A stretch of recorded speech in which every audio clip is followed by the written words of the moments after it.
Commander Replay. It's the double Minotaurs. Can Firesong and Sunspeaker burn their way past Samut, Nicol Bolas, and Nekusar? Find out next on Commander Replay.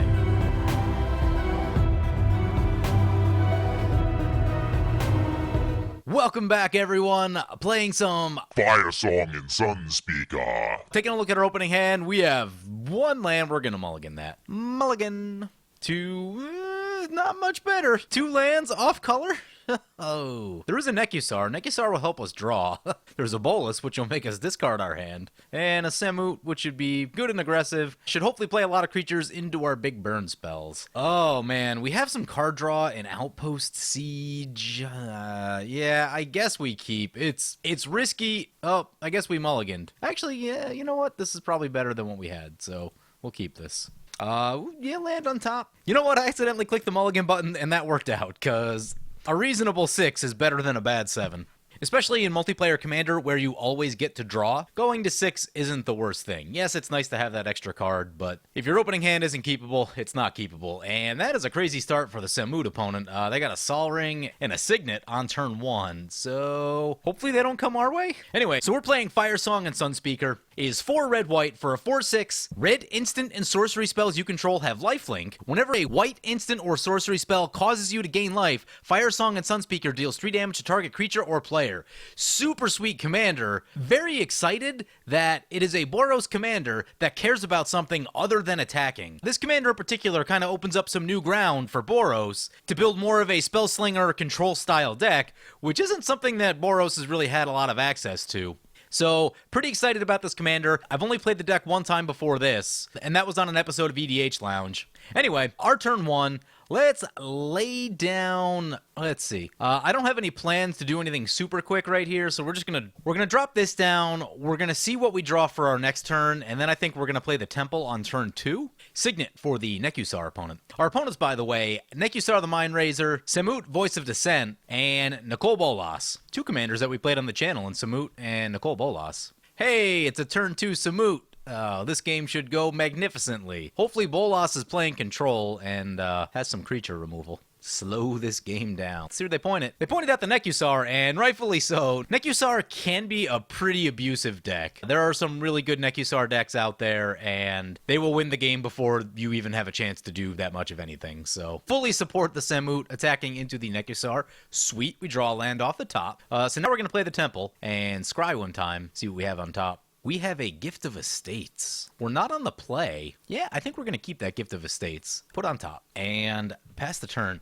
So I like that because our deck is a big and slow kind of deck. Our deck doesn't really have a means to win quickly. So Gift of Estates is going to allow us to make 3 additional land drops without having to worry about it, which is something that I really like. Geth's Grimoire. Oh boy. Someone should blow that up if they have something. Whenever an opponent discards a card, you may draw a card. Yeah, that's going to be really bad when a wheel effect gets fired off. Kodama's Reach for the Samut opponent, so getting all of their mana ramp going.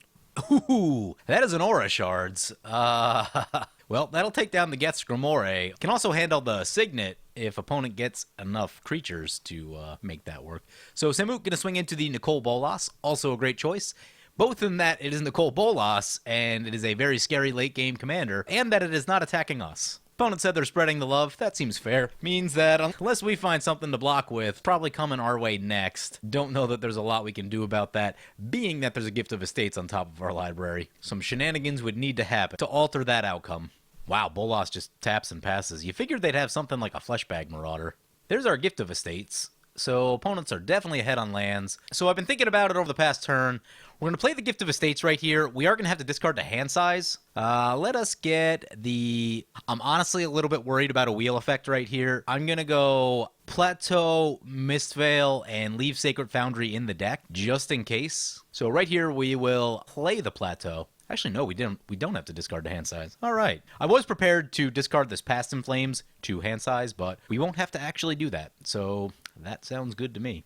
There's a Font of Mythos. Card draw is good for us. I will take card draw.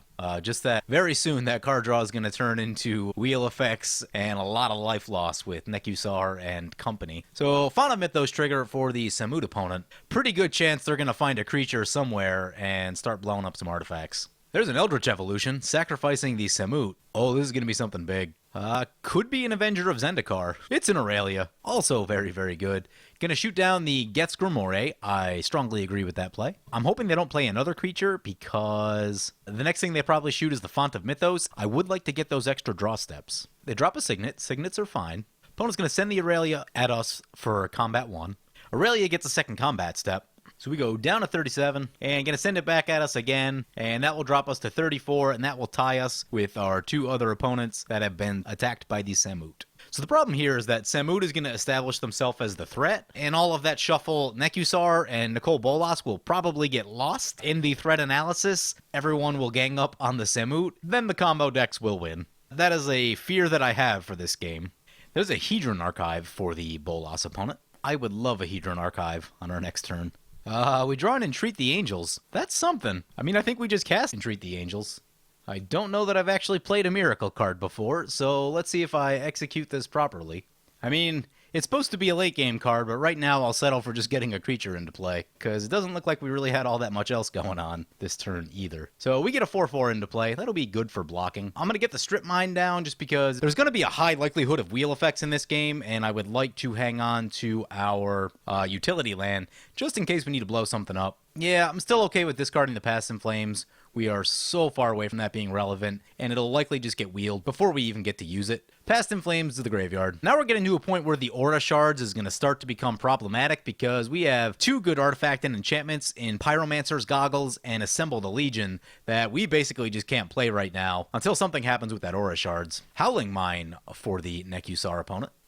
Phyrexian Tyranny, there we go. Whenever a player draws a card, that player loses 2 life unless they pay 2. So it's gonna start. The good news is that should take the heat from this Aura Shards. So 3 triggers for the Samut opponent in Phyrexian Tyranny, Font of Mythos, and Howling Mine. And that's gonna trigger the Phyrexian Tyranny a bunch more times also.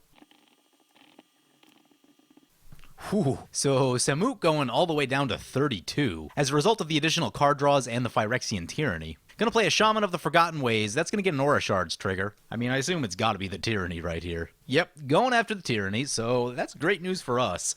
Right now, the turn order is working out pretty well in that Samut is set up to keep using Aura Shards against everything that Nekusar is doing, and will take the focus off of us, which I really like. A Vandal Blast or an Austere Command in this game would do some serious work right now. There's a lot of artifact and enchantments on the board. And Samut coming back to play. Another Aura Shards trigger. Let's see what it goes after. Goes after the Signet.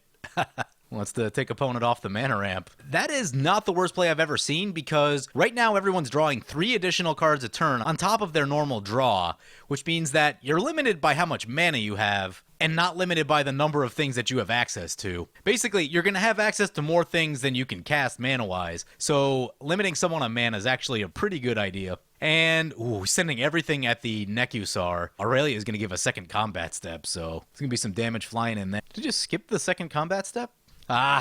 So opponent missed their combat step and scooped. Well, that's going to deal with the Aura Shards problem. So opponent shame scooping, and that fixes our Aura Shards problem. Now the good news is, Nekusar and Nicol Bolas are not particularly good at dealing with enchantments, so we're in pretty good space to just slam this Assemble the Legion this turn.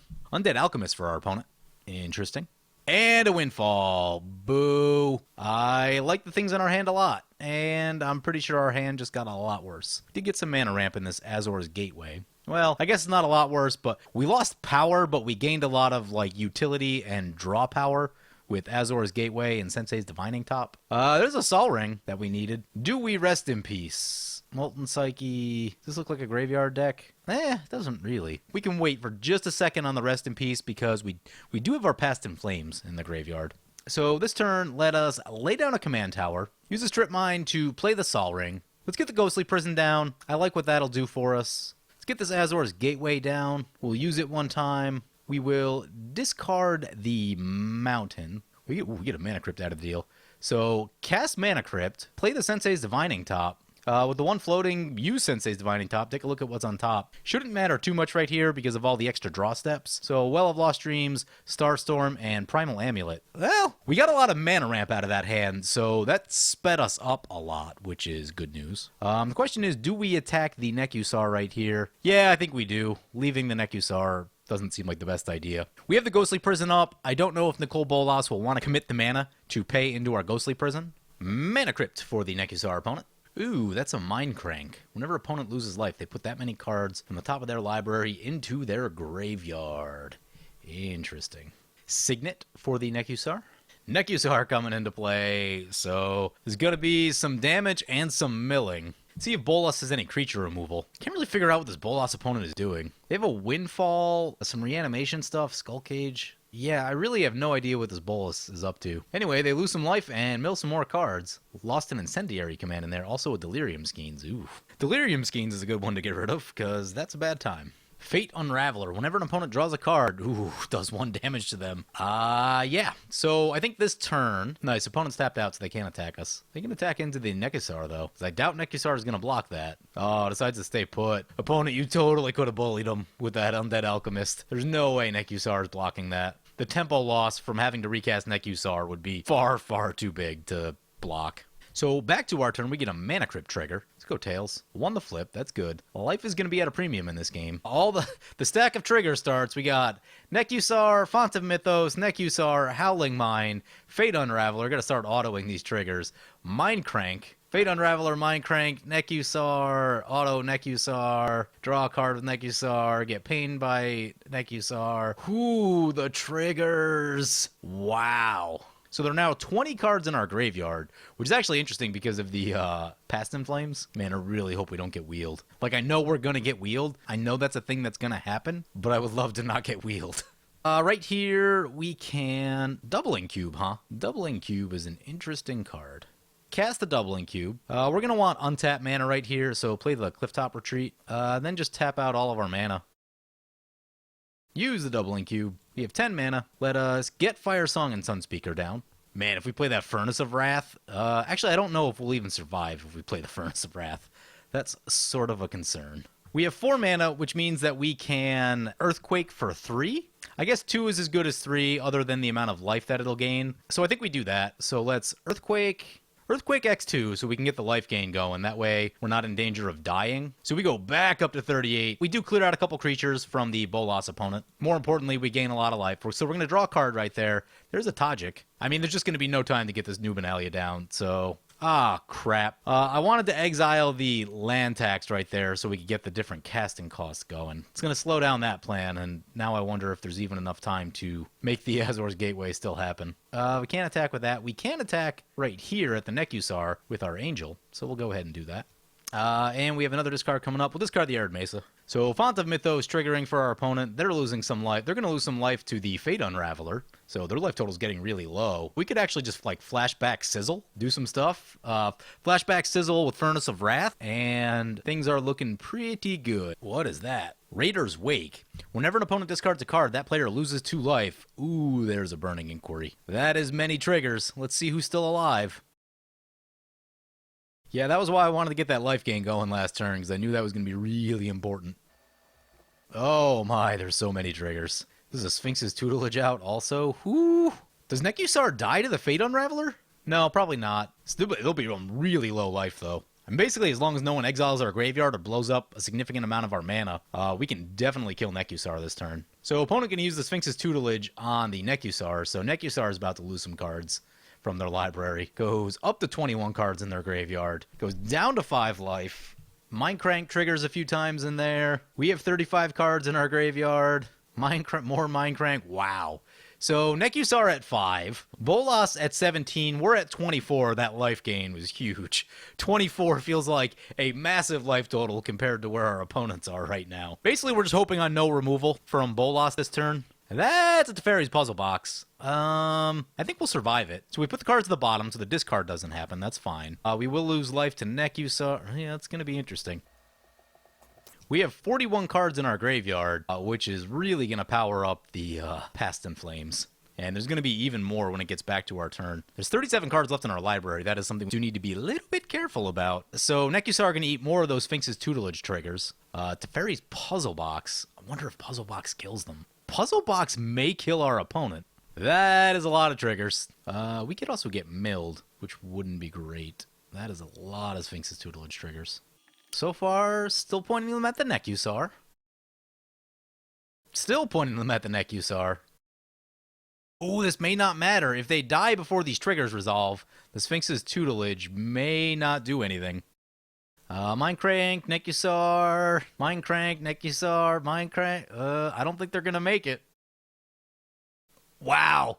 Opponent survives the first onslaught of Nekusar triggers, so all the Sphinx's tutelages are going to resolve. And wow, there's 17 cards left in Nekusar's library, and now the final Nekusar trigger takes down Nicol Bolas. Wow-ee. Yeah, I think the smart thing to do is going to be Swords to Plowshares the Nekusar.